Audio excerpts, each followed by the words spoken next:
I really hate to say this. I think there's someone hanging right there. I'm not even fucking kidding. Do you see it? I'm not even. This isn't a fucking joke, guys. That's a fucking person. No. Dude, I fucking told you. No. Not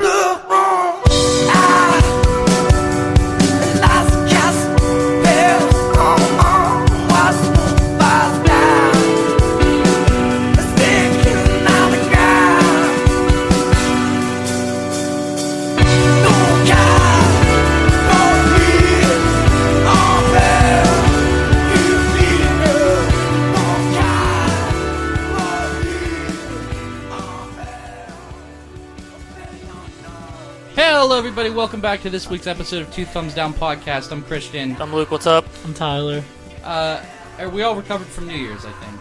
I had a pretty rough time. I had about 2 beers on New Year's, so yeah, what is today? 3 days later, I've managed to recover. I've slowly recovered. Yeah. I had maybe 2.5 beers, but I also ate some of your weed gummy bear. It was not a gummy bear. Whatever the fuck it was. It was a hard candy reminiscent of like something that like a grandma would have stuck at like the bottom of a candy dish. It's what it looked like. But I would say the taste is like if your grandma was like Indian or something. I kind of like it. Because it's super herby. Yeah. It's like what if your grandma made hard candy, but like her favorite flavor was also like tiramine and like cardamom and shit. God. And she was like, well, it's great like thyme candy. Ew. I got some thyme candies. But yeah, it's like spicy and like effervescent. Yeah, kind dude. Of.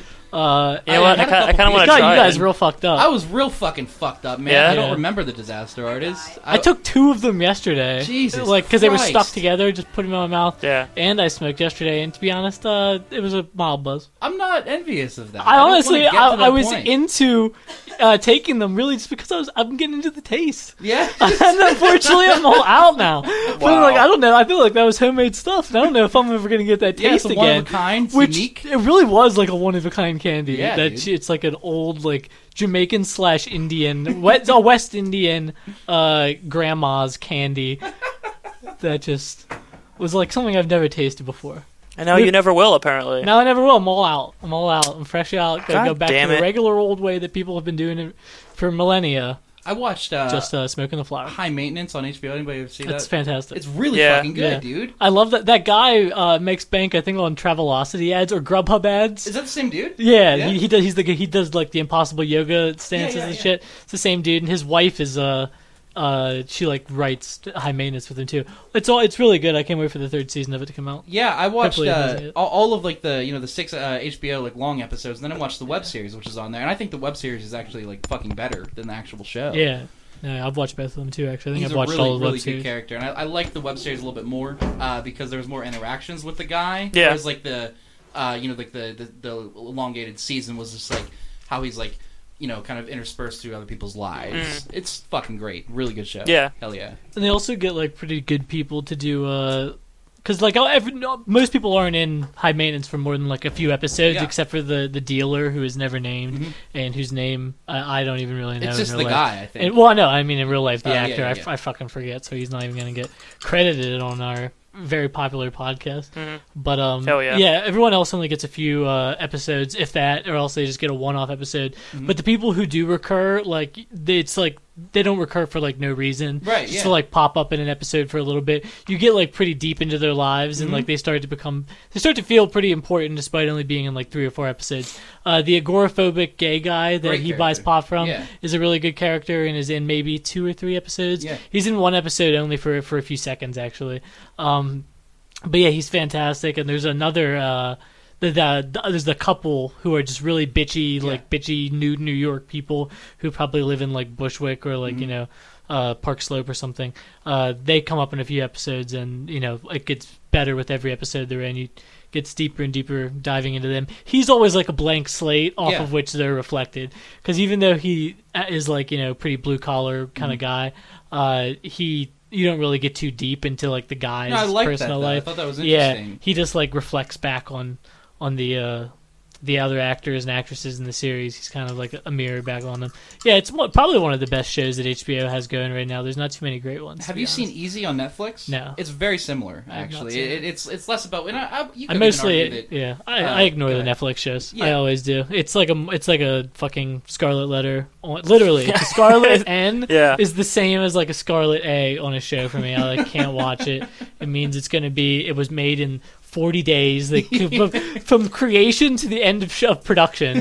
40 days elapsed, and then it cost $800 million. Yeah, right. And it ends up, starring an orc somehow at the end of it. Joel Edgerton becomes an orc. I've started, speaking of Netflix, I started watching the beginning of that new Earl Morris show or whatever. What's it called? It's called Wormwood.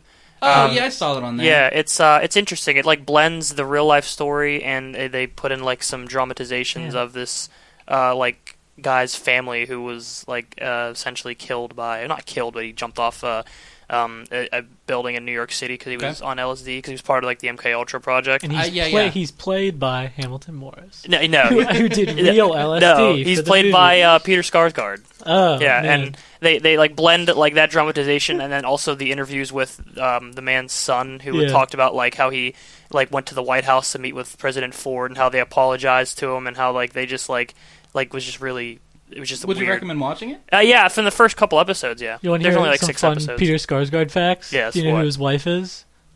Maggie Gyllenhaal. No. Yeah, they're Really? married. Is Yeah, she really? they're married, and he did an SNL. I think it's either SNL or Mad TV. I'm pretty sure it was SNL. Like, he guested. He was the host of it, like, over 10 years ago, and his like big sketch was the Peter Skarsgård Sarsgaard, which was like one of those masks that go over your face that all of the Asian people were doing that a couple years whenever SARS was considered. They still wear masks in Japan. They still do, yeah. It's just a cultural thing, I think, towards cleanliness and towards air quality that some people bring over here. But they were really worried about it whenever there was like the sarin scares in Tokyo. Subway, and then there was the SARS outbreak and stuff.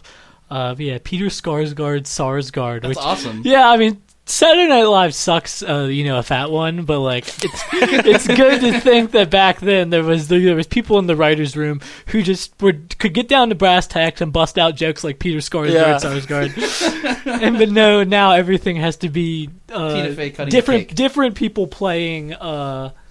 Cabinet members. Yes. Like, we need to have 2 different people play Robert Mueller. Because God forbid if a fucking special counsel director doesn't have a spoof on Saturday Night Live. We could do a whole episode on how fucking shitty Saturday Night Live is. I would love to do an episode we on could how go right Saturday into Night it. Live It's is. just been, And, like, Saturday Night Live got shit on from, like, post 9/11 until, like, Andy Samberg showed up and stuff for just not having good talent on it. Yeah. And then it seemed to have, like, really good talent on it, where it had, like, Andy Samberg, Tina Fey, Amy Poehler, Seth Meyers, all those people on there at the same time. Kenan Thompson, he's still there.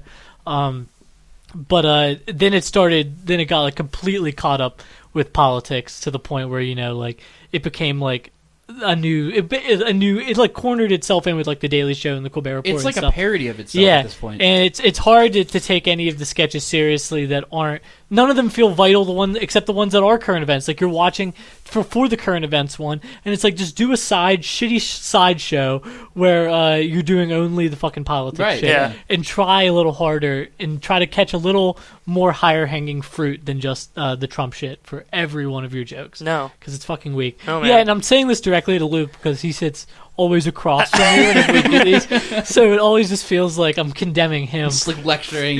For making weak production decisions on the most popular sketch comedy show. I'll let in the Lorne United Michaels States. know whenever I talk to him. Well, yeah. Well, me and my folks over at Whose Line Is It Anyway will be waiting for a response. Okay. The show has always been better. I know, I love that show so much. Drew Carey is a comedic genius. Hell yeah, and I'll dude. still ride for the Drew Carey show. Yeah. I used to love anyone ever Whose asked Line me. as a kid, man. It was awesome. Yeah, I mean, what are you gonna do? Yeah. Yeah, They Cleveland remade it, didn't comedy, they? man. No. They did. It was Did they really? rebooted, yeah, with Aisha Tyler as I'm sorry. I the host. thought you meant the Drew Carey show. Oh, no, I was no, like, no. no, you Yeah, didn't. Whose Yeah. Line?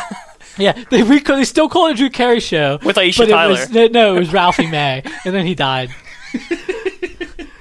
No, who looks like Drew Carey? God damn it. Oh, Stavros Halkias from Come Town. That's who they made. You got some glasses on him? Yeah. Jesus Christ. He could be the Baltimore Drew Carey. Baltimore rocks. And then his like shitty cackle at every joke. It's Future Islands instead of Presidents of the United States doing the theme song, but it's still Baltimore rocks. Anyway, so good Baltimore rappers. So what are we diving into today, folks? We're gonna go into movies, but I wanted to talk about this thing that I came across online. I thought it was fucking crazy, and like I'm amazed that I've never heard of this. Okay, so I saw somebody do an AMA on Reddit about like Publishers Clearinghouse. You know, have you ever heard of those? Like they show up at your door and give you money. Yeah, like you win $5,000 for life, a week or whatever, and then you pick someone to also do the same. Yeah. So this sent me down a rabbit hole of like, how can I win sweepstakes? And I came across this Wikipedia of this dude in Japan named Nasubi. Okay, and I'm just gonna read you like a little bit, just a quick excerpt out of his Wikipedia page, and it's fucking crazy. Go ahead. All right, so. Nasubi was challenged to stay alone, unclothed, in an apartment for a reality show. I actually have heard of this. It's fucking awesome. This is a great story. After winning a lottery for a show business-related job, he was challenged to enter a mail-in sweepstakes until he won 1 million, which is 1 million yen, which is roughly 10,000 USD. He started with chump change. Yeah. If you're in the podcast industry, that's chump change. Exactly. So he starts with nothing, so completely fucking naked. He was cut out from the outside world. No broadcasting. He had nothing to keep him company except magazines, which he combed through to enter more sweepstakes. Okay, and now after spending 335 days to reach his target, he set the Guinness World Record for the longest survived time on competition winnings. Now, throughout this year of his life, this dude doesn't fucking have any access to people or, communication whatsoever. However, it was live streamed the entire fucking time.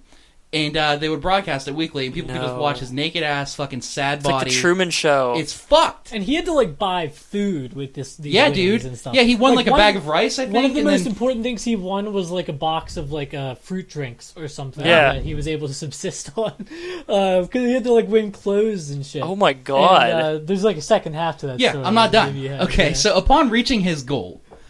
He was clothed and blindfolded and taken to a surprise location. Nasubi happily went along, believing he was going to get a special prize for his year of hard work. Subservient people, I'm just saying. Yeah. They'll do what you ask. Now, after they unblindfolded him, he found himself in South Korea, where he was shown around town and taken to another apartment. He was once again asked to take off his clothes and challenged to enter sweepstakes. Come on. This time, at this point, it's just commonplace for him. Nasubi. Everything he's been involved without his clothes on. He's just not doing anything with clothes. Now, this time, he had to win enough money to get back home. When he had won enough money to return to Japan, he was blindfolded, clothed, and taken to another apartment in Japan. No. When he was unblindfolded, he looked around, sighed, and took all of his clothes off.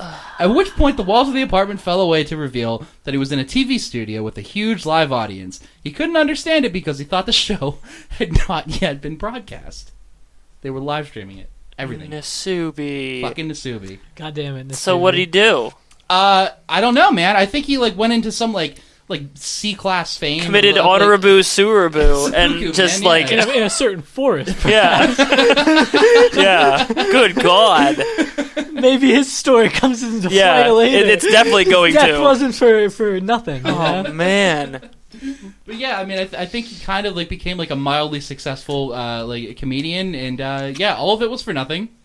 So that's what happens when you enter sweepstakes. But if you want to feel better about it, all of it's for nothing anyways. No matter what you're doing, and no matter if your life is a mostly naked, random scramble to try to win basic sustenance from magazine sweepstakes, or if you're curing disease or whatever, it doesn't matter. It's a metaphor. Nasubi's life is my fake Black Mirror plot. That's pretty good. Yeah. Oh yeah, exactly. And the thing is, it's better than Black Mirror now, which is just what if you were in Star Trek? By the way, I finished all the Black Mirrors, and what if Star Trek was you? I hated the first 2 episodes, which was the Callister one and then the Archangel one. Yeah, I like that one. That was bad. What, it was like helicopter parenting or whatever? Dude. Yeah, it's alright. No, it wasn't. I liked Crocodile. It's probably my favorite one. What was the bad one about the dog? That metalhead? That was interesting. I got about 30 seconds. I liked how there was no dialogue or whatever. It was almost like the Boston Dynamics robots with Night of the Living Dead. Yeah. It combined into one. I made it maybe I made it into it tops. Well, it's only it's the shortest one. Did it's the actually Boston Dynamics robots speak with the accent. that would be the worst thing in the world. I would hate that. Yo, where you going? Yeah, but it's kind of through a Stephen Hawking kind of filter. Yeah. Yo, he hit it with the wicked. Lisa, wear my khakis. Oh God. What are you fucking doing? Wear my khakis, Lisa. Fuck. It's wicked cold out here. I got the bomb cyclone out What the here. fuck was that? I don't know. Jesus Christ. See, you can at least do a Boston accent if you're hitting on the cultural touchstones of Boston. So it's like you're saying, like, oh, you going to go down and see a Red Sox game? Or, yeah, I'm going down. I do Baltimore way too easy. I slip into Baltimore like it's nothing. It's better than my regular accent just to go, yeah, I'm trying to go down and see a fucking Baltimore Orioles game. Well, can you do a Yinzer? What? Can you do a Yinzer? I don't know. I was talking to someone about this recently, and I think it's like kind of too close to like it's not really that distinctive an accent in the first place. Like it's a mix of a couple of different accents, and I don't hear it as much. I did read a thing about like how some news anchors will actually try to emulate like a Western PA accent because it's like the least, I guess, like identifiable. Yeah. Yeah. I always thought like it it? wasn't that I'm a interested now. distinctive accent, but like I've been down to like Maryland and hear it. Virginia, and I've been told that I have a distinctive accent. Really? I Oh, can't man. fucking hear That's it. the thing. so. I don't know if you can really like kind of emulate your own accent. Like, Yeah. we probably have an accent to some people. Exactly. I don't know. I think we all have probably pretty, because the world's smaller now. So you hear accents from like, Right, all yeah. over people and shit. You're watching television and hearing other people's voices and stuff on other things more than you're even interacting with people who were born and raised in the region where you're from or whatever. But I don't know. I don't think I can do a Yinzer accent. I had a landlord who could really do a really great one. Yeah. Where he would like kind of come in and because he was from Pittsburgh, and he was like, "Hey, how yins doing? It's I remember one time literally like the toilet. It was really bad toilets in this apartment because it wasn't supposed to be a house. It was supposed to be an office building, and the toilets, I don't know, they fucked up. So he came in to like fix them one time, and he was like, "Oh, you guys plugged up the commode in there." Is that a Western PA thing? Because I think about that a lot. Commode? Say commode. A commode is a big one. I've only Yeah. heard it from What like about crick? here. Like crick shoes? No, I see. I'm Crick is like rural people writ large. I Yeah. think. Yeah. Yeah. Crick. Winder? People say winder instead of window a lot. I hear that. Yeah, I've heard Winder. Winder. Wash your hands. Slippy. Yeah. Yeah. What, slippy? That's definitely a big I honestly didn't yeah. know it was slippery for the Simply, longest so time. it's like a I still won't say vocabulary it. as much as it is as much as a pitch, Like a dialect or a thing, tenor, yeah. Or like there was like a Law and Order episode.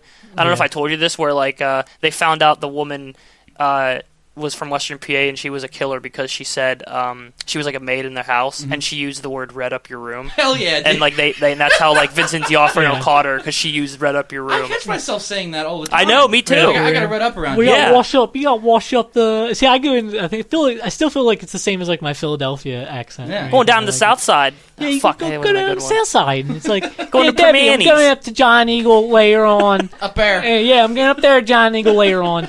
And you need to fucking write down the list what you want, or else you're not going to get the chipped ham that you're asking Chipped for. ham and the pop you want? And I feel like that's a pretty like 4 out of 10 Pittsburgh accent. I can't Yeah. do it great. I was thinking one time, and I won't replicate what the kid said, but I was like sitting on a bus in Pittsburgh, and I was thinking, I was like, it's shitty that we don't have like a cool dialect like Yeah. other cities do. And I was like just getting into Cumtown at that time, where they do like all kind of like funny different regional dialects and stuff as accents. And then this kid sits behind me on the bus and gets a phone call, and he's like, yeah, no, I'm gonna be down in Forbes in like maybe about 10 minutes. And he was like, yeah, no, it's gonna be fine. It's gonna be a little windy or something, but I think we'll be okay. And it's like a weird mix of like rural and Philadelphia accent. That's how I describe Whatever Western happened PA to accent. fucking Geographically. Pittsburgh Dad, dude? Does anybody remember him? He's still on Is he still on there? Dude, I love him so much. He's He's on every week. on Facebook?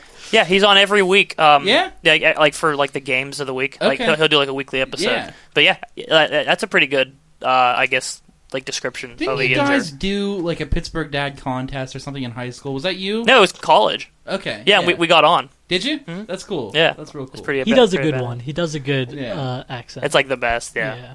But Is he actual like Pittsburgh? I think he's from Greensburg, from what I understand. fucking- He lives in Pittsburgh fucking now. liar. But Carpet bagging piece of shit. that's what my Yes, uncle man. said, who's from Man, I Pittsburgh, oughta kick and he's his like, "Dude, the ass. guy's from Greensburg. Like, what the hell does he know? He's not a Yinzer." I ought to But, kick his ass. but anyway, so I guess we can just dive on to Yeah, we made it 19 know. minutes without getting into the topics. the Huh? Skip crux Slender, of man. this. It's gonna Yeah. suck. You shut the hell up. Oh, well, let's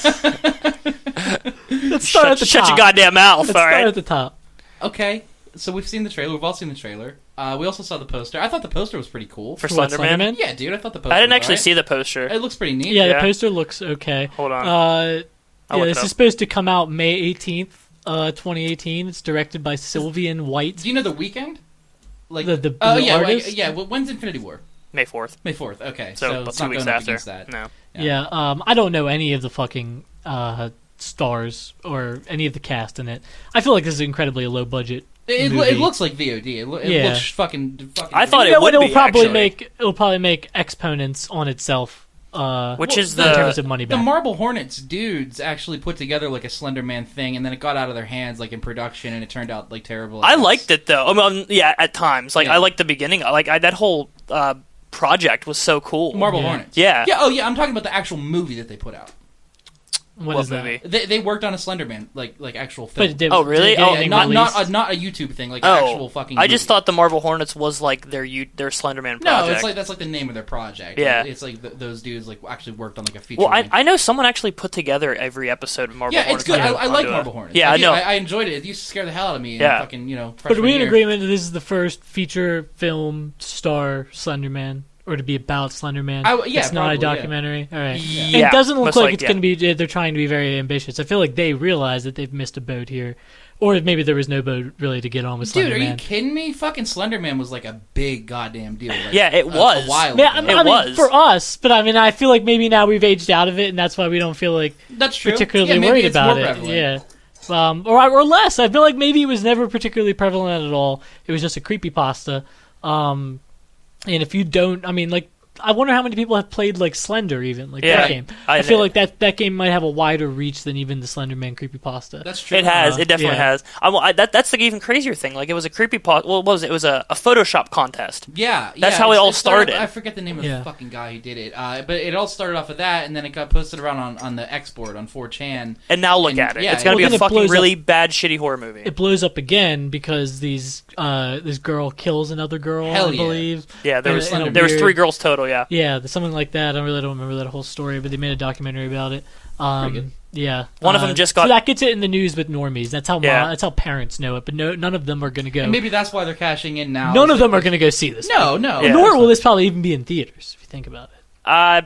It probably will. I think it'll make theaters, and I think it'll Yeah. fucking crash and burn. By the way, one of them It's Mad one of the Max. girls that Oh, was no. in that Yeah. Slenderman crime or whatever was put to 27 or 28 years in a mental hospital. Really? The other one is still awaiting trial. Wow. So Not Yeah. up on my Slenderman news. yeah. That's cool. So It's being released by Screen Gems, which is a Hell big yeah. So this is not Blumhouse. division of Sony. No, this has nothing to do with Blumhouse. that was Okay. Truth or Dare. Okay. They This even- is all the production companies are Mythology Entertainment, Madhouse Entertainment, and it is No Dream Entertainment, and it's being distributed by Screen Gems. Sounds great. Yes. Yeah, you won't know any of the fucking people in the movie, so there's no No. point in me listing them How did all. they get funding if it was just like Again, it's fucking- probably small amount. Someone Yeah. just said Slenderman movie. Someone said Slenderman how movie. much. We'll Someone throw just- 15 million at it. Yeah. And now that's probably pretty generous with the budget for this. They can do all this on a computer Oh, for a sure, couple million. And they're not paying these people Joey King. That sounds like a fake fucking name. It sounds like a porn name. Yeah. Dude, how about Jazz Sinclair? Oh my god. Jazz Sinclair's a girl, by the way. Annalise Basso, Javier Botet as Dude. Slenderman or Bodit. Are you serious? This is not a porn parody? This is not a porn parody. They don't put those on Wikipedia. I can see the teaser poster. I turned my fucking Siri on when I said that. But yeah, I don't feel like any of us are going to go see this piece of shit. Although we always somehow find our way to the theater to see these terrible pieces of shits anyways. Yeah, I So, mean, who knows? I'd like to say I'll torrent it, but I know that I'll end up seeing I haven't it. actually gone to the theater in a hot minute. I can't actually think of the last movie I've seen there. We just got Movie Pass here. what was You were the one saying that- a little bit ago. Which Yeah, I would like that. That's I'm- worth it to me. I'm going to try to get Movie Mother. Pass. Mother was probably the which last I one. just watched. I was sleeping on it for a long time, and it was fucking So phenomenal. good. I thought it was really that movie good. whips sack. Yeah, It is dude. crazy. Really It is. good. That's the thing that makes it so much fun is that it's just off the chain. Yeah, it was like you awesome. think Mother, it's like, oh, this is going to be. 'Cause first of all, it makes it sound like a family drama, Mm-hmm. and then the trailer for it is like this weird like mama style. It was like, not marketed horror as the movie movie. it was. Yeah. It's very much a creation allegory. And I will think. say the Creation. marketing is why I stayed away Yeah. from the film. I just thought it was going to be stupid and weird. Yeah, and I feel like Jennifer Lawrence and Darren Aronofsky actually are both pretty affected by how poorly some of the reception for Mother was. They ended up breaking up.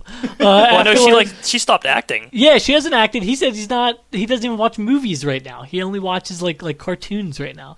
They're really That's upset, what I'm trying to be, man. guys, that you guys didn't like Mother. We broke for all Darren you people who Aronofsky. didn't like Mother, I'm saying give it another fucking chance. God, this is movie pretty is good. so good. Look at the fucking cast, people.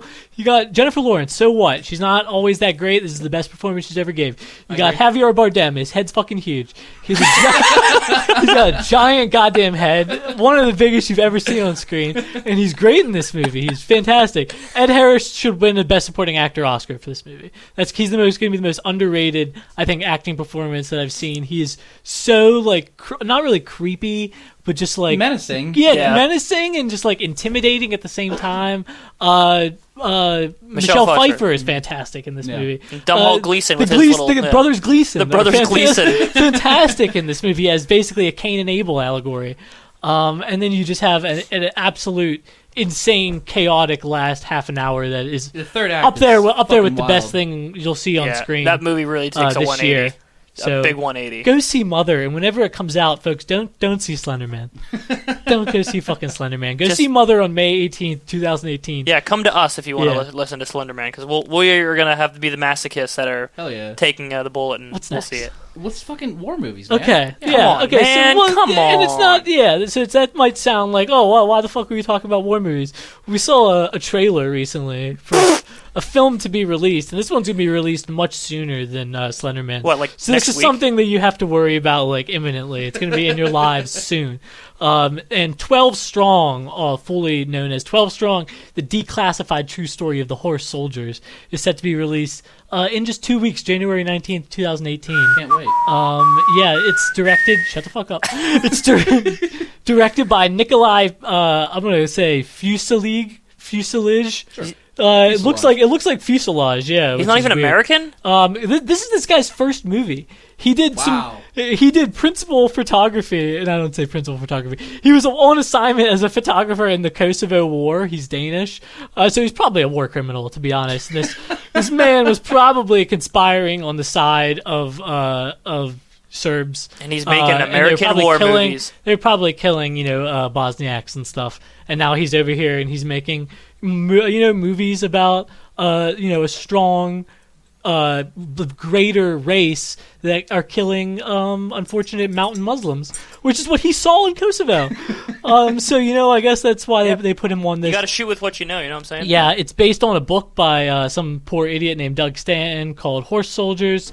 It tells the story of 12 folks who strong burly men, CIA paramilitary officers and U.S. Special Forces, if you want to be exact, who are dropped into Afghanistan following September 11th. And they are, because it's such a mountainous terrain, as the Soviets know and as the United States fucking knows, they act like we fucking beat them with this fucking great idea. But it's that's really not how it worked. But anyways, they give their own horses, folks. That's how they're traversing these mountains, is their own horses. And this isn't I saw fairly recently, and I think at least not one. I think you have, Luke. The Steven Seagal movie Sniper Special Ops, which is a Steven Seagal movie about he's in a random Middle Eastern country and he's a sniper and they have to do a covert mission there, to save freedom or whatever. American Sniper, yeah. Yeah, exactly. Well, there's another one too, and we're getting on a trend that's leading to a larger topic here of how the current never-ending Middle Eastern catastrophes are being represented in movies. I just have to interject on your Steven Seagal thing. Does he have a good film? Does he have one good movie? Yeah. Go back all the way back to the early ones. I think you can enjoy Under Siege, and what's the other one? The one that everyone names. God damn it. I was gonna say Sudden Death. That's Jean-Claude Van Damme. We're gonna look it up, and I'm gonna just to give Christian some production work later on. Roll further in the back of my head when he was describing this movie. Yeah. It's 12 Strong. Oh yeah, no, it looks awful. But and you would think a movie like this is so over the top and it's so late. Who wants to fucking learn anything about the fucking the war in Afghanistan or Iraq right now? Aren't we a little tired? Above the Law. Above the Law is the Steven Seagal movie. I was looking it up as I was talking. Back to 12 Strong. Who wants more about Afghanistan and Iraq that isn't at least a little bit adversarial in its commentary about it. That doesn't seek to find at least a little bit more than like the status quo that we've been given for years, and that I feel like everyone realizes is bullshit about either of these wars being particularly courageous, ethical, moral, or successful. But I mean, 12 Strong is a movie that seems to, I mean, it hasn't been released yet, and I have no plans on watching it, seems to show that it is still a courageous cause that we should be concerned with eminently. In this movie, they're fighting the Taliban and Al-Qaeda, forces that have morphed in our public lexicon into like ISIS today. You're supposed to basically substitute that into your mind. But yeah, this is obviously a silly, over-the-top movie about guys on horses. So who would possibly, and who the fuck is Nikolai Fuselage, Bosnian war photographer? So who would be in this movie? Oh, Chris Hemsworth. Rob Riggle. Rob Riggle's literally. Yeah. Are you serious, Yeah, dude? former Marine Rob Riggle's in this movie. Which, I mean, Wow. you can understand that one. You can understand that one. He probably walks around the uniform all day anyways. He was like, there's an easy way to get it $500,000. But yeah, Chris Hemsworth, who I believe is Thor. Yeah, It's dude. Thor. Thor is in this movie. An actor who I have great respect for, Michael Shannon. I can't believe he lowered himself to be just one of the members of Captain Mitch Nelson, who's Chris Hemsworth's team. This is a guy who's been nominated for Oscars year in and year out. He's in a bunch of movies that are so good that they should have been nominated for Oscars, and he's fucking stuck in as one of the 12 in 12 Strong. To continue on, Michael Pena, who's in all kind of shit. I'm not gonna name any of it. I don't give a shit. Naveed Nagabon, who I'm ignorant of. Trevante Rhodes, Jeff Stoltz, William Fichtner, and a bunch of other folks who I don't really know. But yeah, that's too good of a cast for a movie that looks to be absolute bullshit. And I'm interested to see if there's still a market for the kind of let's roll, let's get 'em kind of war movies based around the current conflicts that are still going on. Well, that's what I was. But I mean, the these other ones haven't made huge box office returns. The war movie, the Afghanistan or Iraq war movie, as a genre, has not been one that has made a lot of money for studios, with the exception of American Sniper. I feel like. look at this. Look at the success of the Punisher Netflix series, which is it is a war series. It is about the Iraq War, and it fucking blows. But I mean, it's massively successful. I mean, there's definitely a market for it. There's definitely people that'll still watch it. I'm not saying it's good, but yeah. Yeah, well, let's look at some of these. I mean, the Hurt Locker. Dog shit. Yeah, it's bad. Listen, I absolutely despise almost all of the movies that Catherine Bigelow releases. I feel like she's one of the most cynical, overrated directors currently in Hollywood. And this new kick that she's been on since the start of the Iraq War and the invasion of Iraq and Afghanistan, of making war movies, the two that she's released are truly some of the worst visions of geopolitics I think I've ever seen, which are the Hurt Locker and Zero Dark 30.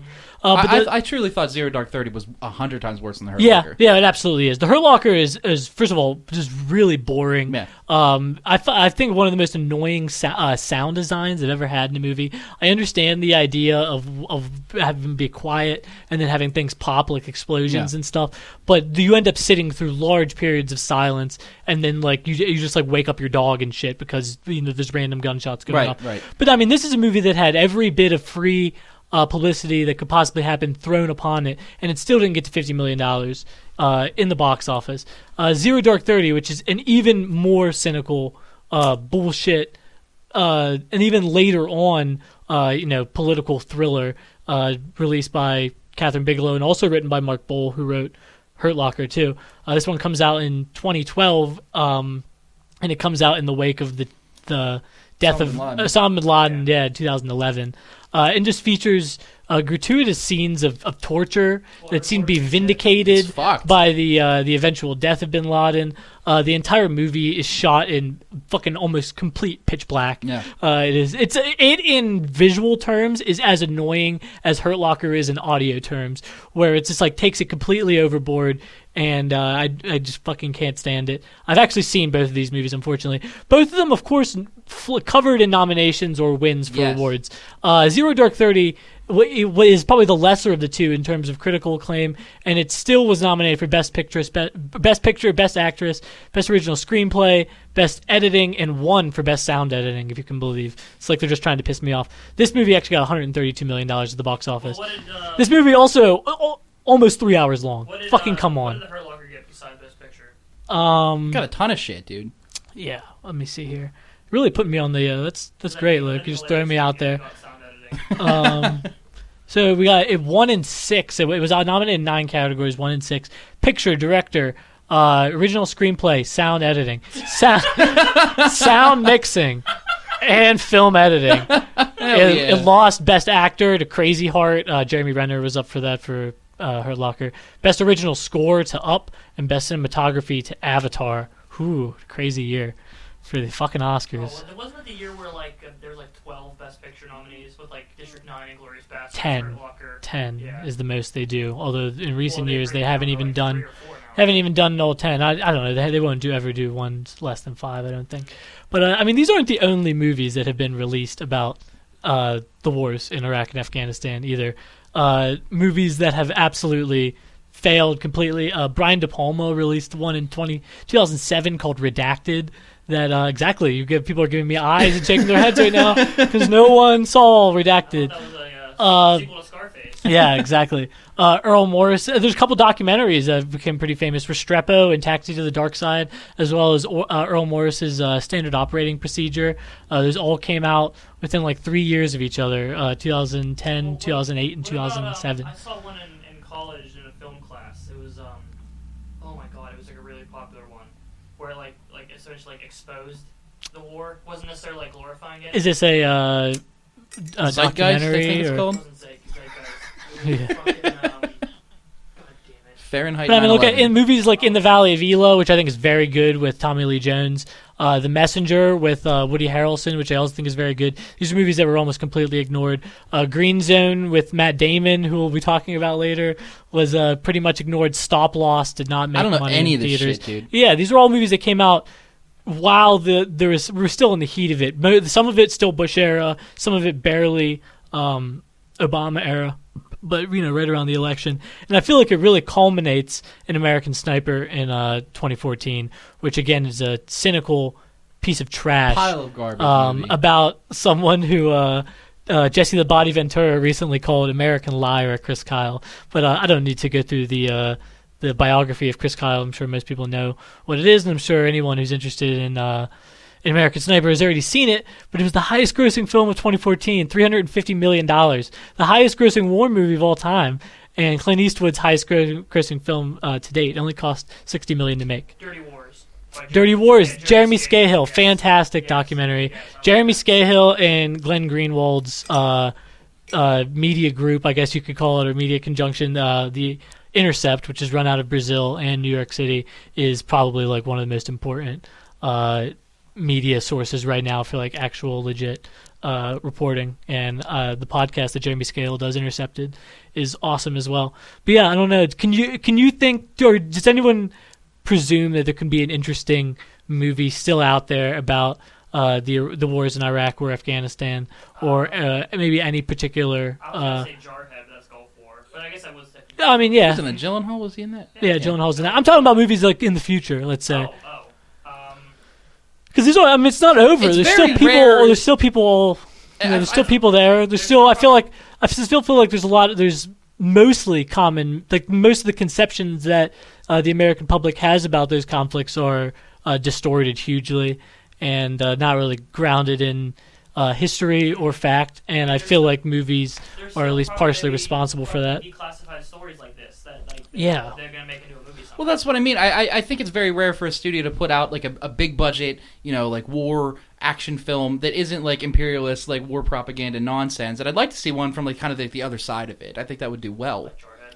I guess. Or Yeah. Full Metal Jacket. Sure. Yeah. Yeah. But I mean, you could see that. I mean, this movie is odd in its imperial. I mean, it is sort of imperialist in that. Listen, it's literally Americans being dropped into a foreign land to do the bidding of their government in a foreign land.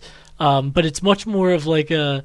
They try to make these like buddy war movies, like the modern desert war movies, like a buddy war movie where there's no front lines anymore, and the front lines have been replaced by these small battalions where it's almost like the A-team. Like we have our explosions expert, and we have our sniper, and we have our spotter, and we have our guy who speaks Farsi, and we have our guy who speaks Spanish or whatever, and we have our comms guy. Exactly. Yep. Whatever.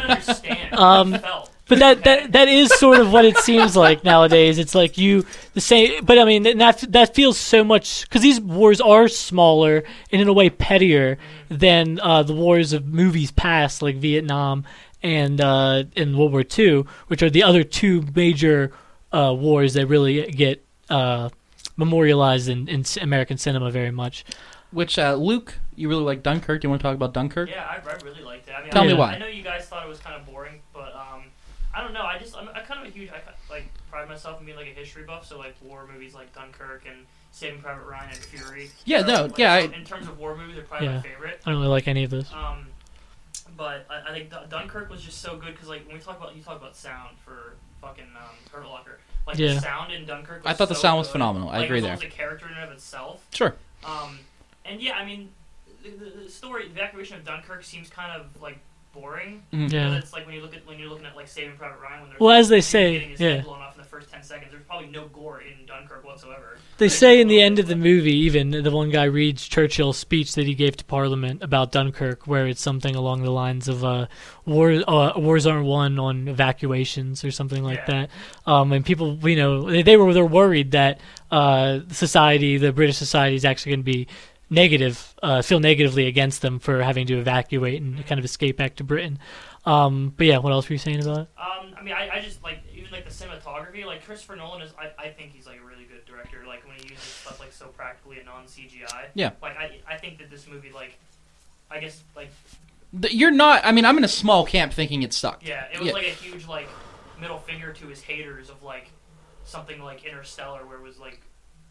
You could say that. I actually enjoyed that movie, honestly. I loved Interstellar too, but like a lot of people hated it because it wasn't like realistic in it. Sure. Well, in a way but I don't know if that's really an FU to his haters to say that like the only time that he can make a realistic movie is whenever he's literally making a movie about history. Yeah. That's something that already happened. Because otherwise, I mean, Christopher Nolan is a technical genius. He's a genius whenever it comes to directing cinematography. He's not literally a cinematographer, but I mean, directing, that's what he does. He directs how the sound goes, directs how the movie's going to move along. He is not a genius when it comes to explaining human nature, when it comes to really getting like the best performances out of ensemble casts, which he seems to enjoy putting in a lot of his movies. He seems to really have a lot of people he likes to bring back in a lot of different times. He doesn't necessarily give them there's not a lot of dialogue writ large in a Christopher Nolan movie. There's a lot of just sound that's happening from warplanes or boats or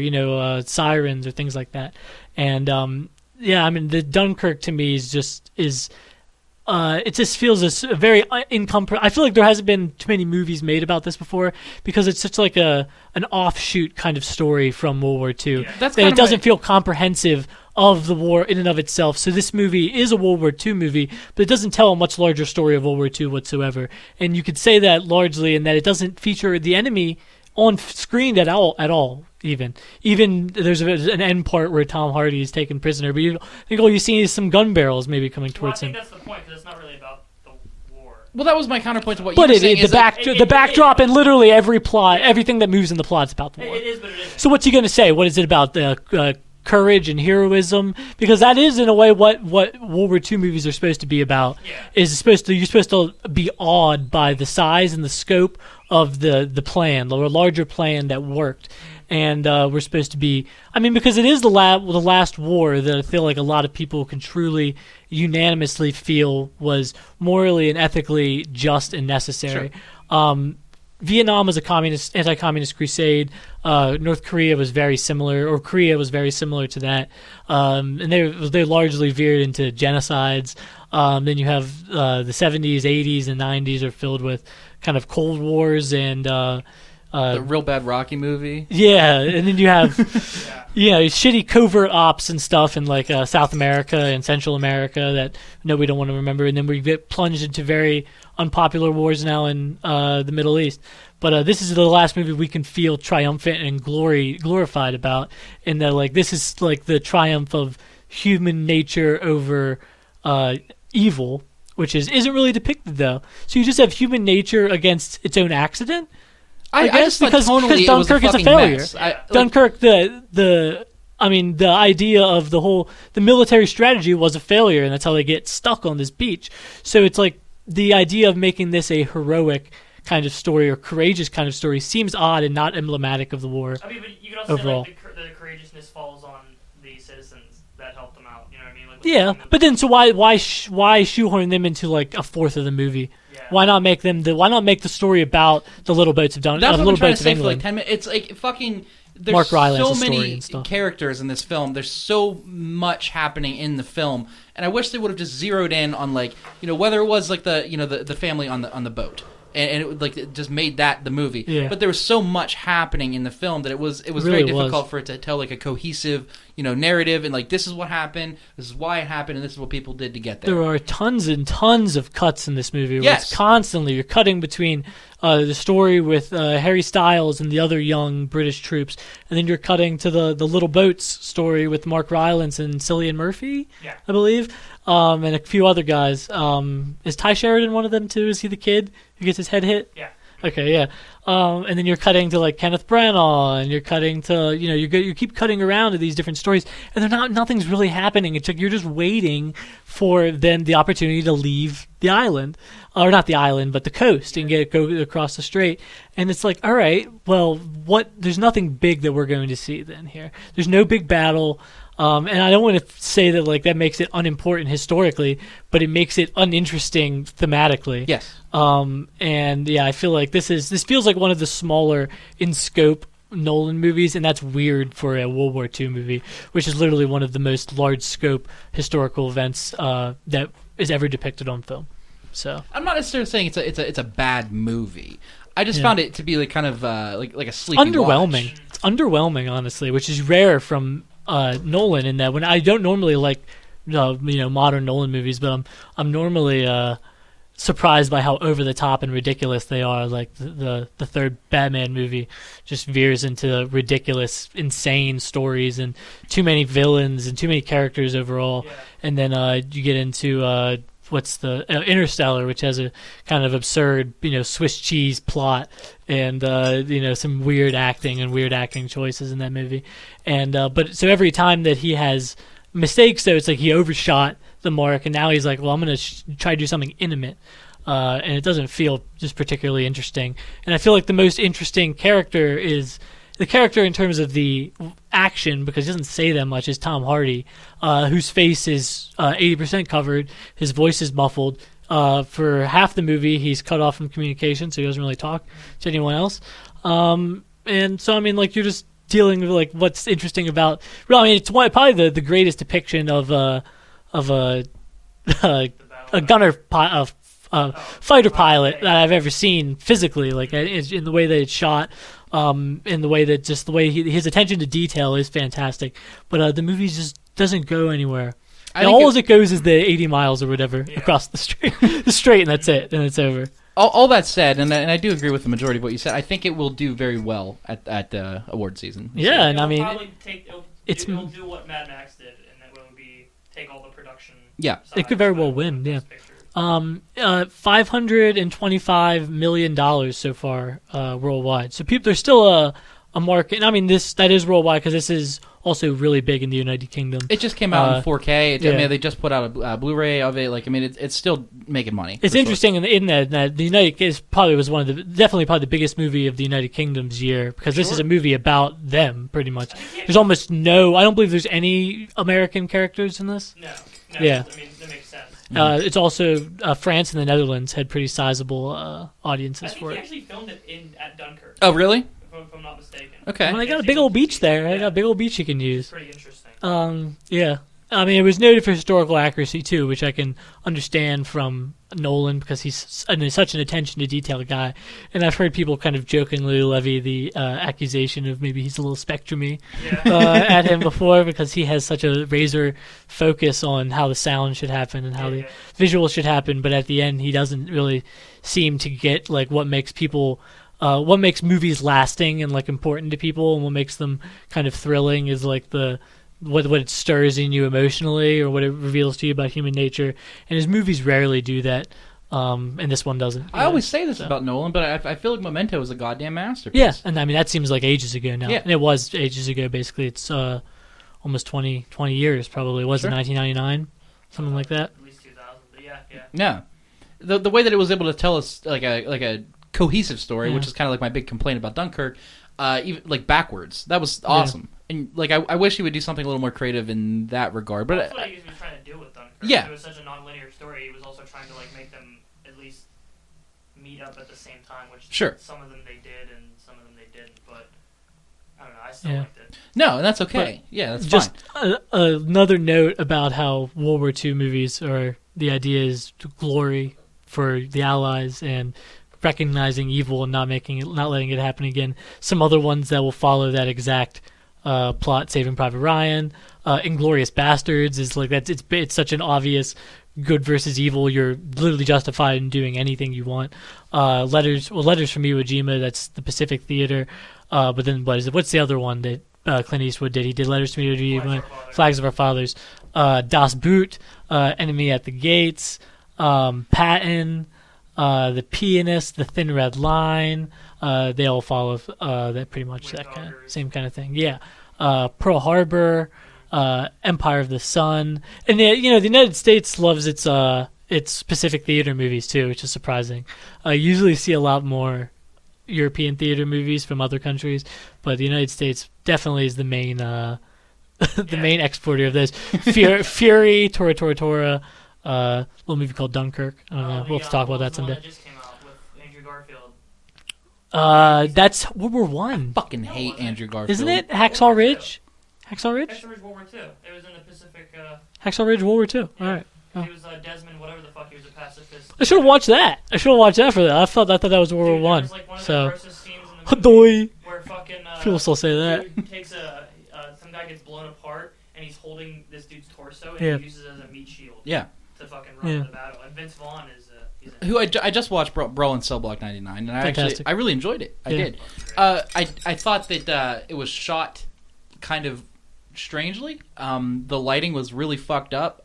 There was like one scene where he was in the poll room of Gil's house, the character Gil, and you couldn't fucking see anything. Like it was pitch goddamn black. You couldn't see fucking anything that was going on. And I understand it was shot in such a way that it was sort of like a callback to like the old like pulp midnight movies, like with the cheesy effects or whatever, where his head like literally explodes at the end of the film. I liked it, but I thought the lighting was kind of fucked up. You might have gotten a bad stream because I didn't really see No, I watched it on Amazon Video, dude. Really? Yeah, it was for free last night. I didn't really see any lighting. But just to note the innards of the war movie sandwich, the Vietnam movies, which are mostly cynical about United States involvement and don't have a very good view of the troops, and if they are sympathetic, it's because of some kind of long-lasting mental illness that comes from that. You got movies like Apocalypse Now, where you literally have a guy who's like, has like a pygmy army in the jungle kind of hanging out with him. You got Full Metal Jacket, which features suicide. You have The Deer Hunter, which features flirting with suicide frequently. You have Platoon, which is, Platoon's actually a more standard Vietnam War movie in the way that it actually tries to depict combat and that the combatants, the American combatants aren't really... We Were Soldiers. That's another one that's also pretty flat like that. Born on the 4th of July is a Tom Cruise one where it's mostly about his struggles with the war afterwards and how he's represented. And Rescue Dawn is another kind of movie like that. Yeah, I was going to say, can we say Forrest Gump? Absolutely, yeah. I fucking hate that movie. She fucks a retarded guy, dude. It's weird. It's a terrible movie, but it's very emblematic of that too, because even in that movie there's a lot of recognition of how much the American GIs were not like particularly popular coming People love that movie. Yeah. They love that movie. It didn't turn out for Yeah, In the Year of the Pig was another one too. That came out in the 60s. That was about something similar. All right, I think it's a pretty good time for a break. Yeah. A little break. Let's take a 5. Yeah.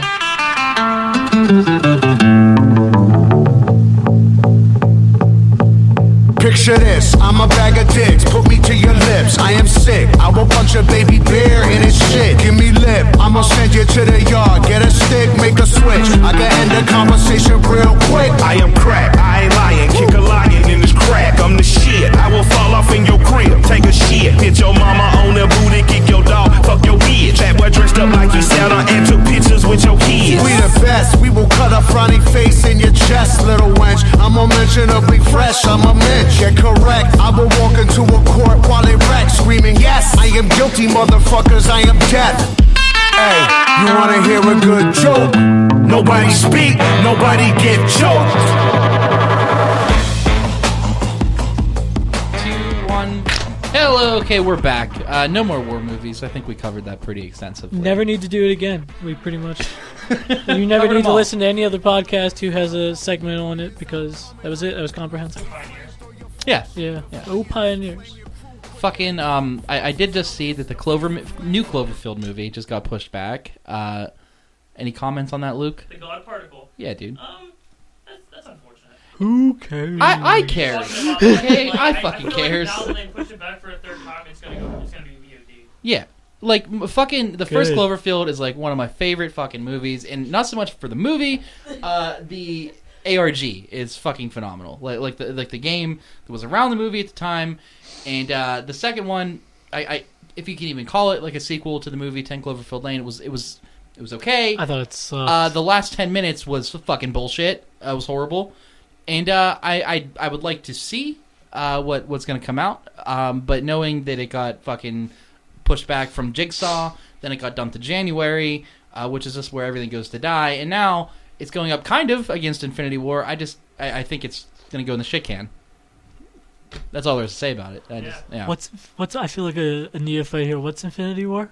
The new fucking Avengers movie. It's like the big one after like 20 years. When's that coming out? May 4th. Yeah. All right, I'm sure we'll talk about that closer to then. Yeah. I'm fucking coming to my underoos thinking about it. It's a big deal. I think that'll be good though. Infinity War. Yeah.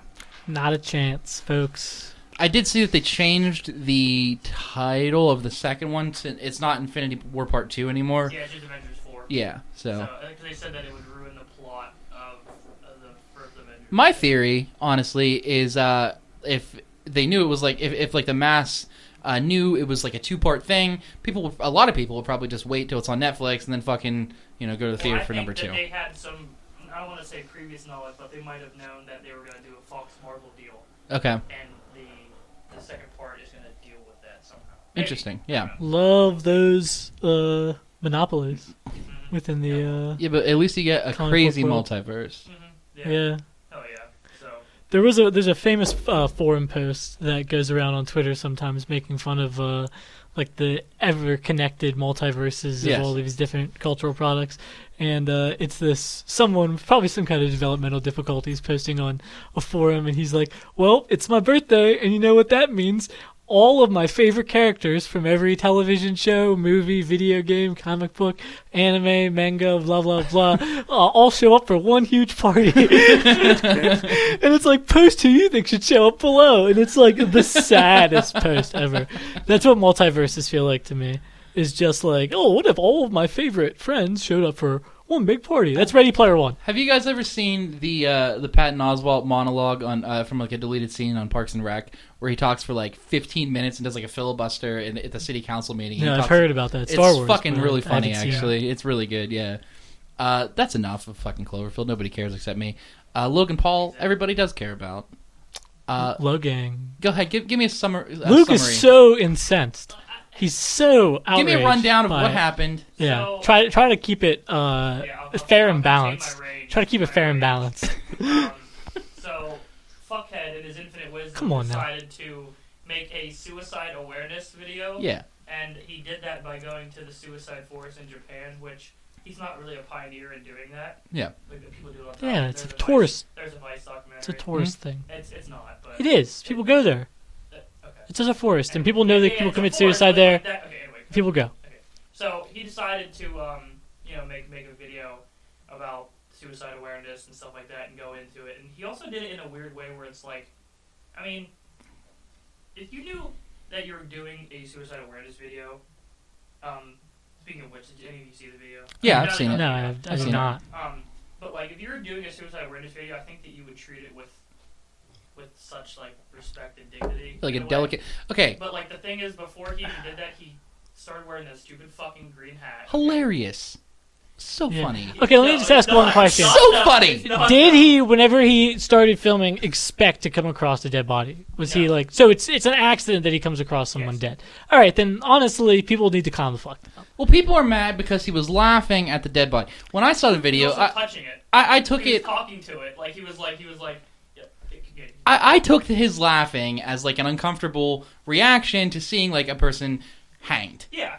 Like he was like chuckling or whatever. Like, you don't know how you're going to cope in that situation. It's a nervous thing. I don't know why people are so fucking upset about it, given that it's like an idiot dude who did an idiot thing, and he's almost a child. He's almost still like a child. He's 22. The thing that I'm pissed about is he's propped up as this golden boy of YouTube. Yeah.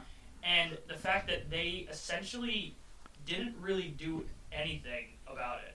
What would you have them do? Good. I don't want YouTube getting involved. It was even like the number 4 trending video of the platform. And I do see that though, because people have been, like they've gotten strikes or they've gotten their videos taken down for much less. Yes, for much less. That's fucked up. But I'm saying like just let YouTube fucking be YouTube, and like as it started, just like people can upload whatever the fuck they want. Yeah. But what I'm saying is though, like if somebody like H3 did something similar, he would have probably gotten banned. Yeah, sure. Regardless, sure. Straight away. Yeah, it's fucked. And But what gets me is like, why are people like surprised at a goofy white guy doing a goofy white guy thing? But people love. There's like an outrage cottage industry. I mean, people have to. They love to be mad at the Paul brothers too, who are, idiots. They're YouTube idiots. That's their thing. They are embracedly idiots. They embrace being kind of stupid and goofy and like kind of like big lunkhead kind of people. If they ever have a career in the future, it'll probably be together in movies or television doing that kind of character. And this is just like a really weird moment that I felt like he was not planning on. He was trying to do some kind of suicide awareness thing that I'm sure he would have, it would have been hollow and not genuine, even if he hadn't come across a dead body. But it's like, I don't expect it from him anyways. He's probably being asked to do it by some group or nonprofit or something. And it's like, I don't cut him slack because he like deserves it, but just cut him slack because it's just like there's so many better people to be mad at than Logan Paul. Yeah, but I mean, it's just like it's also too where it's like I don't know. It just he's an asshole. I'm not saying he's not a fucking asshole. I'm not saying he's not a dickhead. Right he's a complete fucking colossal fucking dickhead. But it's just like even like not the video that he just made, but there was that masturbatory self-aggrandizing note that he wrote to his fans where it's where he's like, what do you say? He goes, I didn't do it for views, I get views. I made a 15-minute TV show, 240 days, a week. But he's a kid writing for kids, and they're eating that up. They write, they listen. Take things in like that. The thing that I'm gonna say is that it's not gonna affect him because before this whole outrage came about, it already had, I want to say 600 and some thousand likes. Yeah. And it's not gonna hurt him. It's not affecting his brand. I mean, all this has done is give him more fucking attention. He thrives off of this controversy, in all these controversies that are constantly surrounding him or his brother. Before this, he was kind of branded as like the good one, if you will. Yeah. And now like people are mad at him. But like you are fucking out of your goddamn gourd, listeners or whoever, Luke, anybody. If you don't think that he doesn't have a fucking PR firm fucking saying every goddamn thing, curating every single thing that he posts on Instagram, Twitter, Facebook, any of that shit. That's all fucking calculated. Well, you say he's taking a break from YouTube now, so you don't have to worry about seeing him on YouTube. But the only thing I'll say about it is I think there's a lot of people that they take the route of, nothing's going to happen from this. He's just going to be able to go back to being, he's not going to feel any punishment or whatever from what he's done. And I don't think anyone should be like motivated by the idea that someone else should be punished. Like we shouldn't be like excited about Logan Paul potentially, getting his comeuppance or whatever because this happened. Because I shouldn't care. Like it's not. I'm not gonna. I don't have anything to take from Logan Paul. Him getting what he deserves in a sense with scare quotes around it. Because I don't think he deserves any kind of evil things happening to him. Doesn't make it the world a better place or anything. So let Logan Paul and his dumb brother be big dumb idiots for the little girls who like them doing it. You said something about the PR firm that curates all this shit. I think that there should be there was no one in that group that could be like, hey, maybe put the camera down. Dude, are you kidding me? That's fucking the pinnacle of reality TV. They struck gold as soon as they can. Are you kidding me? You don't think they went in there wanting to find a corpse? See, I think that's cynical. I think we're actually overestimating how many people probably hang out with them that are professional PR people whenever they go out and do stuff like this. I think it's probably some hangers-on that are weird friends, half friends, employees, family members and stuff. But no one that's going to really has those directors' clapboards or whatever, or that's going to come at them with a bunch of papers telling them why the PR department or whatever thinks this is a bad idea. And I think there's a big difference between what they put out officially and what they put out on all of their numerous social media channels that they had to fill content for. I don't think he thought this was going to be, one of his most well-known videos. I think he probably just thought it was going to be some throwaway content. He did, though. It was just a vlog. Yeah. As what he posted it. Oh, is it, he just does but vlogs? No, I mean, he does vlogs he's on Instagram, he's on fucking Vine, he's on television and stuff. He has television work. The guy's... What? I'm literally reading shows he's been on. So he was on Law and Order. He was on a show called Weird Loners. He was, but now he's like I said, he's the YouTube golden boy, so he's on there. No, I mean he's literally. There is literally almost 10 shows that he's in currently that are in post production. Oh really? So yeah. Well, you want to talk about it hurting his brand, but look at PewDiePie, Bizarre who is openly he's also in it. I wouldn't say openly a Nazi, but he's done some pretty Nazi shit. He said nigger, and nobody cares. People care for 5 minutes, but he's still getting crazy fucking views. He averages I think probably 4 million on just one. And off, it's so what? Yeah, I don't really have a problem with PewDiePie. I think he's a funny guy. Yeah, sure. I'm not really one way or the other. I don't watch him. But you can say whatever the hell you want. That doesn't affect me. But I don't think the big controversy is going to kill Logan Paul's brand. In fact, I think there's more of a fucking story as to how people are cashing in on reacting to the controversy. Yeah, there is. I just would wish that.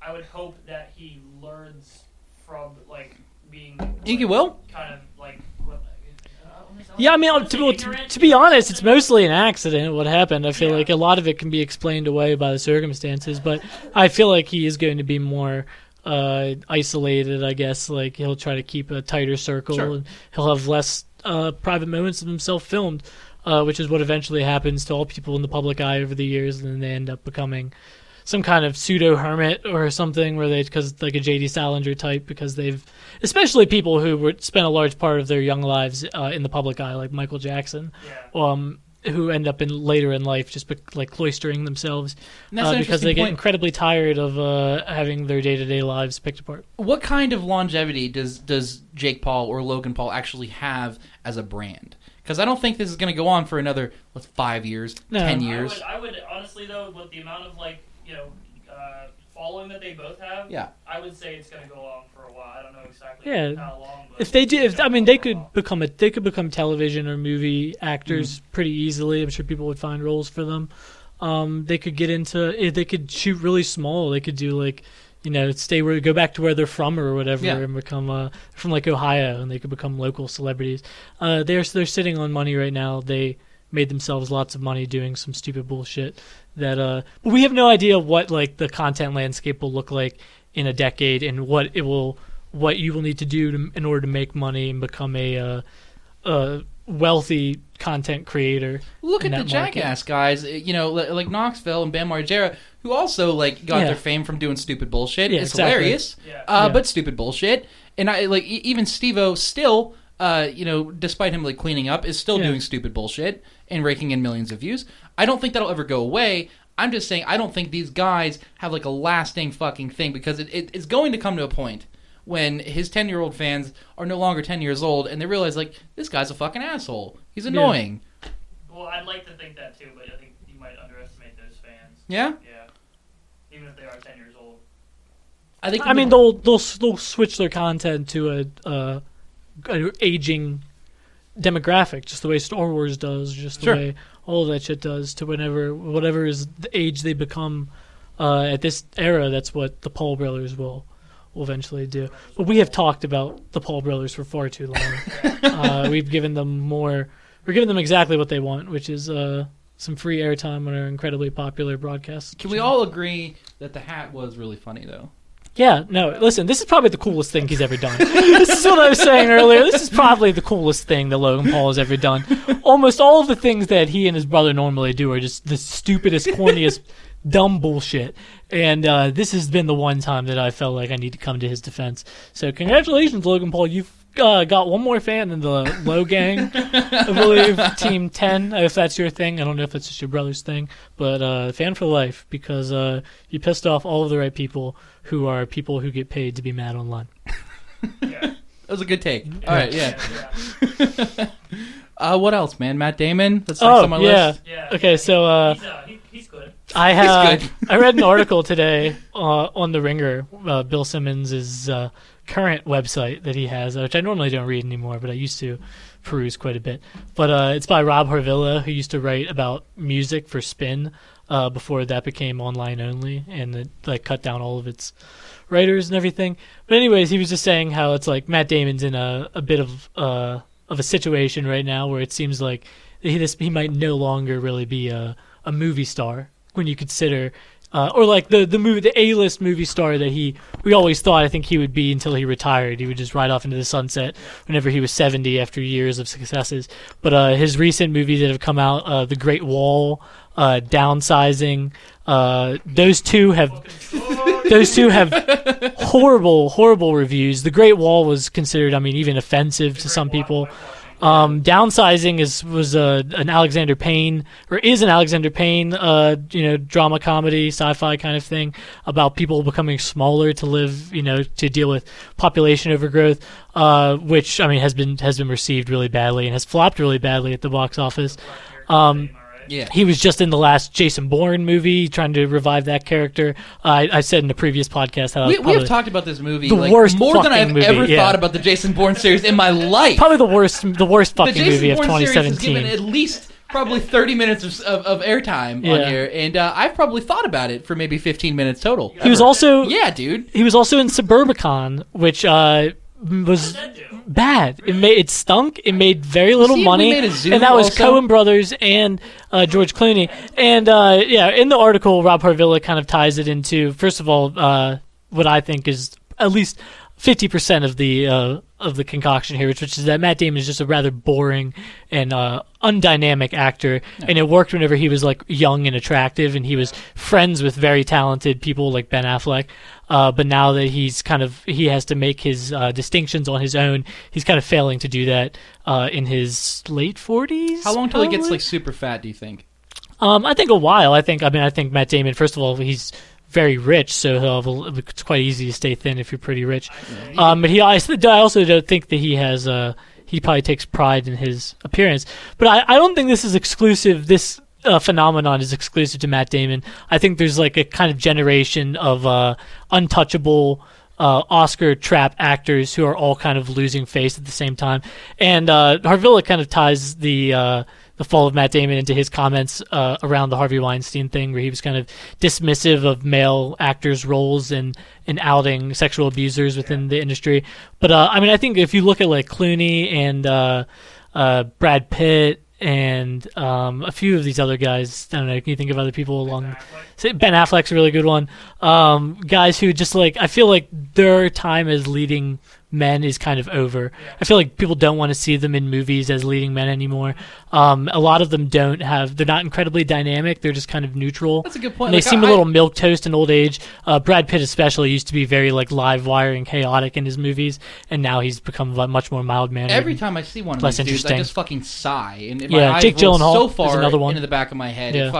Whether it's George Clooney, Even DiCaprio to an extent. DiCaprio is another one. I thought of these guys before the podcast, and now I'm remembering them again. DiCaprio is maybe one of the best ones of these. Yeah. I say that there needs to be a remake of Face Off. And it needs to star Matt Damon and Jesse Plemons. Battle to the death. Battle to the death, just like Nick Cage, John Travolta did. But it's not actually a movie, it's real. Yeah, it's real. Let's just hire a facial surgeon. In reality, Ocean's 8 is just like The Expendables, but less self-aware about its place in the movie landscape. Are you talking about the new one? Yeah. Yeah. Like that one, like that was it Ocean's 8, I believe? No, the new one that just came out, it's all female lead. Oh, it's all. I was assuming it was the same guys. I was assuming it was the same crew. So that joke really only works if it was the same crew. But we're gonna pretend like it was. But if like they all come back together to do an Ocean's movie. But I like Steven Soderbergh said he's done making movies, right? So I don't know. Takes the reins, but sorry, I interrupted. No, I watched Ocean's 11 like a couple months ago, and I enjoyed it. I thought it was like a pretty fun watch. I'm not saying it's like highbrow, like fantastic filmmaking, but it's a fun movie to watch. But no, yeah, Soderbergh's good at making that kind of like he can make like a sort of smart popcorn movie that's like watchable. Yeah. He did that with Logan Lucky. That's a pretty watchable kind of popcorny movie.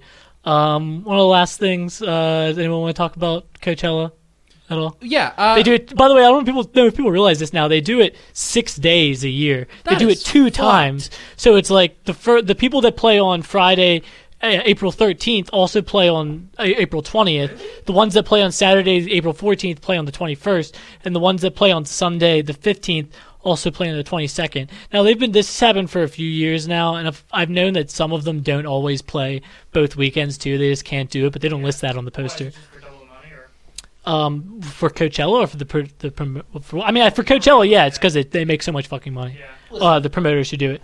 The culture around Coachella, Golden like Voice, the type of people that attend these, I guess like commodified like music events just to sell as many fucking tickets and particularly the flower children. Yeah, $9 beers India. As possible. You wish. Fuck, dude. You wish. Yeah, exactly. Like, it's $9 water. Right. Yeah. I mean, I can't fucking fathom wanting to go to something like that and be around these types of people when I could just go see like one of these like lesser known like cool little indie bands that are like at the bottom of the lineup for like $6. Or well in the middle of the lineup. You could like the thing is the people Coachella is famous for the event poster that they send out every year, and they've been doing it for a decade or so now. And they always go from the largest font, which is your 3 headliners in each of the days, and then it goes down until you basically need like a cartoonish magnifying glass to read the bottom lines. It's like the thing in the eye doctors or whatever. Yeah. But yeah, like the people at the bottom, I can guarantee you, folks at home and people here, you have never heard of them. Senor Kino, the Marias. The regrets, but it's spelled like femininely, like ETTES. Pretty cool. The Buttertones, Mild High Club, Declan McKenna, as I mentioned. Declan McKenna is probably the most famous one at the bottom of this, but it's only for like 14-years-olds. The Delirians, Snail Mail. You haven't heard any of these bands. No, man. Honestly, just watch the live stream and not to pay a thing. Yeah, right, yeah. But the thing is, what I'm saying this year is that I don't even find it to be a particularly interesting lineup. They didn't really go out. What Coachella's been doing recently, because they've already kind of cracked every nut when it's come to the huge headliners of current day. They've already done Kanye, Kendrick, Radiohead, all of them, Beyonce multiple times. What they'd like to do is try to bring back acts that haven't been touring or haven't been together recently, like Pink Floyd and Prince. They did one year. I mean, it's not the same thing, but you understand. But now it's just boring again. Like The Weeknd, I guarantee you, he's headlined. He's probably been at Coachella for 5 years in a row. Yeah. Beyonce has headlined before. Now they have Eminem. I could not give a fuck about Beyonce, by the way. Eminem on Sunday. Yeah, I wouldn't give a fuck about Beyonce either. But Eminem. Beyonce. I mean, these are just people that I'm oversaturated with. Yeah, dude. I mean, Eminem's new album. I listened to maybe like 6 minutes of it, and it is fucking trash. Yeah. It is so bad. It is so goddamn bad. And I mean, call me out of touch or whatever, but for me, knowing that these people aren't going to be playing any more than, besides the headliner, more than 10 song sets for the next lineup maybe, and then beyond that 5 songs. So you have like The Weeknd on the first day playing probably a full set. I don't fucking care. Then you have people like SZA, Kygo, Jamiroquai is their revival act for this one. St. Vincent, War on Drugs, and Vince Staples probably getting 10 song sets or whatever. I like 2 out of the however many. I would go to St. Vincent maybe. I don't really care about the other ones. I'd see Vince Staples. Maybe. I haven't seen him yet. I don't. Yeah, but then after that, it's like you're already into what territory where it's like Soul Wax. I mean, if you're like into like 90s British electronic music, you'll recognize Soul Wax.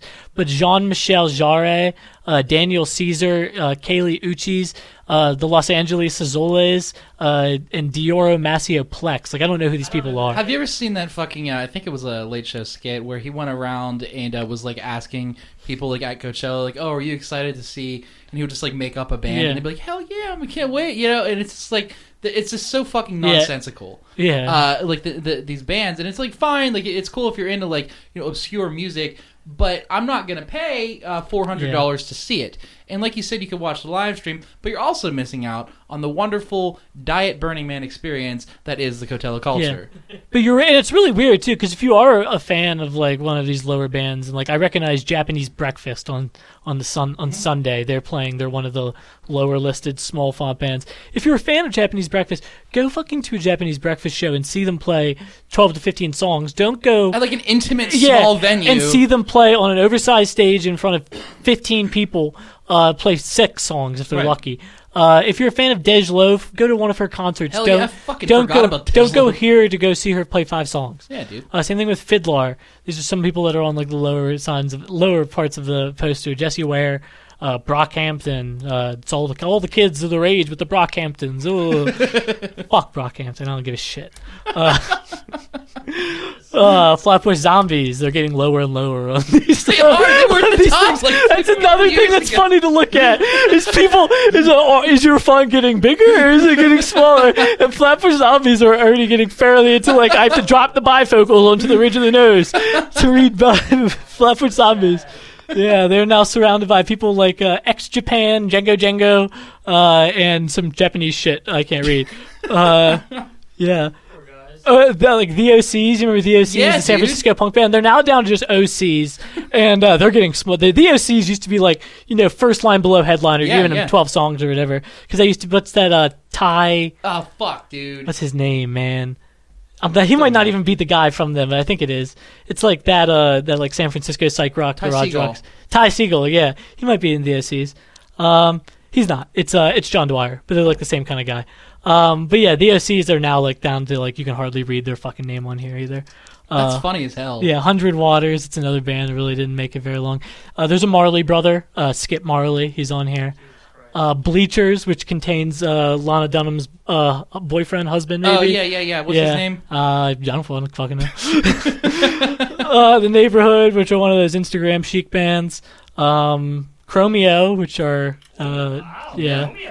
King Cruel would be cool. I think King Cruel would be pretty cool to see. How about that?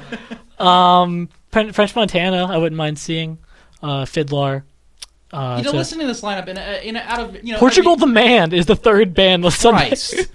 Out of every 10 bands, there's one that's like, that sounds like kind of interesting. Yeah. I will say, as much as I am not like a huge like EDM fan, I would have a much more enjoyable experience at like an EDM concert. I think. Yeah, that's been phased out too. Yeah, dude, I think that'd be fucking fun to go to. Really? I think it'd be a lot more fun than fucking sitting at Coachella with a bunch of like angry, white people wearing like Indian headdresses. What is the problem with it being other white people, or with the idea that you have that it is mostly white people? It's more so just like the fucking kind of white person that goes to Coachella. Yeah. Fake flower girl. Yeah, like those like fucking hippies. I fucking hate hippies. I welcome you to the idea that in Indio, California in 2018, there are people of all races who have enough dumb expendable money to throw it at Golden Voice to see Beyonce on Saturday of that.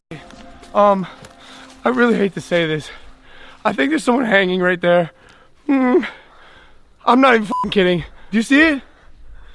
This isn't a fucking joke, guys. That's a fucking person. No. Dude, I told you. No. Not blue room.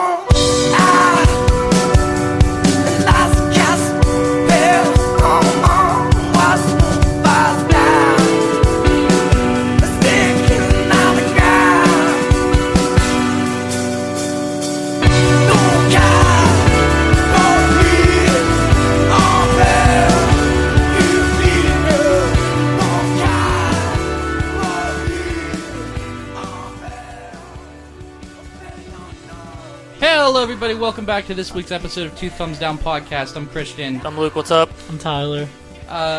We all recovered from New Year's, I think.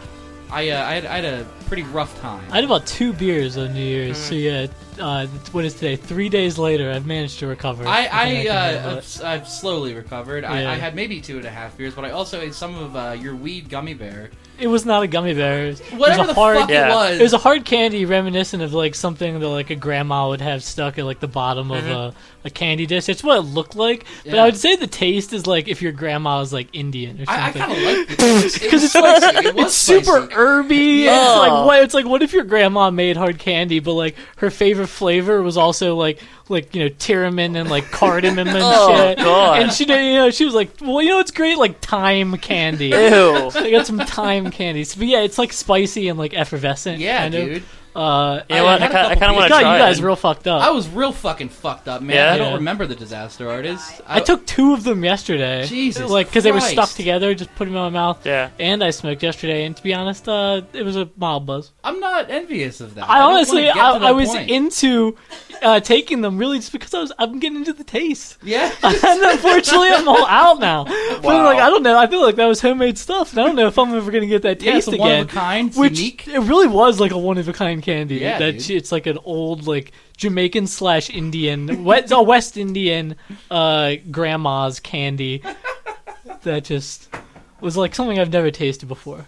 I know you never will, apparently. No, I never will. I'm all out. I'm fresh out. Gotta God go back to damn the it. regular old way that people have been doing it for millennia. I watched Just smoking the flower. High Maintenance on HBO. Anybody ever see that? That's fantastic. It's really Yeah. fucking good, dude. I love that guy makes bank. I think on Travelocity ads or Grubhub ads. Is that the same dude? Yeah, Yeah? he does. He does like the impossible yoga stances Yeah, and yeah. shit. It's the same dude, and his wife is she like writes High Maintenance with him too. It's really good. I can't wait for the 3rd season of it to come out. Yeah, I watched Hopefully it doesn't. all of like the 6 HBO like long episodes, and then I watched the web series, which is on there, and I think the web series is actually like fucking better than the actual show. Yeah. I've watched both of them too. Actually, I think He's I've watched a really, all of the really web good series. character, and I like the web series a little bit more because there was more interactions with the guy. Yeah. Whereas like the elongated season was just like how he's like kind of interspersed through other people's lives. It's fucking great, really good show. Yeah. Hell yeah. And they also get like pretty good people to do. Because like most people aren't in High Maintenance for more than like a few episodes, Yeah. except for the dealer who is never named and whose name I don't even really know. It's in just real the life. guy, I think. And, well, no, I mean in real life the Yeah, actor. yeah. I fucking forget, so he's not even gonna get credited on our very popular podcast. But Hell yeah. everyone else only gets a few episodes, if that, or else they just get a one-off episode. But the people who do recur, like it's like they don't recur for like no reason, Right, just yeah. to like pop up in an episode for a little bit. You get like pretty deep into their lives, and like they start to feel pretty important, despite only being in like 3 or 4 episodes. The agoraphobic gay guy that Great he character. buys pop from Yeah. is a really good character and is in maybe 2 or 3 episodes. Yeah. He's in 1 episode only for a few seconds actually. But yeah, he's fantastic. And there's another there's the couple who are just really bitchy, like bitchy New York people who probably live in like Bushwick or like Park Slope or something. They come up in a few episodes, and it gets better with every episode they're in. You gets deeper and deeper diving into them. He's always like a blank slate off of which they're reflected, because even though he is like pretty blue collar kind of guy, you don't really get too deep into like the guy's No, I like personal that, though. I life. thought that was Yeah, interesting. he just like reflects back on the other actors and actresses in the series. He's kind of like a mirror back on them. Yeah, it's probably one of the best shows that HBO has going right now. There's not too many great ones. Have you seen Easy on Netflix? No. It's very similar, I have not actually. seen it. It's less about. And you I could mostly even argue that, I ignore go the ahead. Netflix shows. Yeah. I always do. It's like a fucking Scarlet Letter. Literally, a Scarlet N Yeah. is the same as like a Scarlet A on a show for me. I like can't watch it. It means it's going to be. It was made in 40 days, like, from creation to the end of production. 40 days elapsed, and then it cost $800 million. Yeah, right. And it ends up, starring an orc somehow at the end of it. Joel Edgerton becomes an orc. I've started, speaking of Netflix, I started watching the beginning of that new Earl Morris show or whatever. What's it called? It's called Wormwood.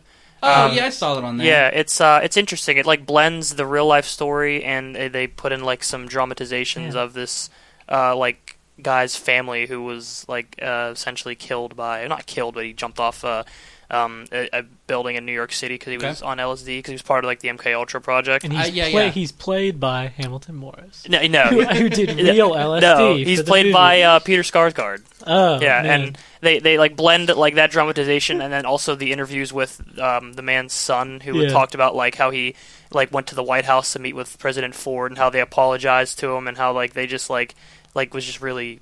It was just Would weird. you recommend watching it? Yeah, from the first couple episodes, yeah. You want to There's hear only like some 6 fun episodes. Peter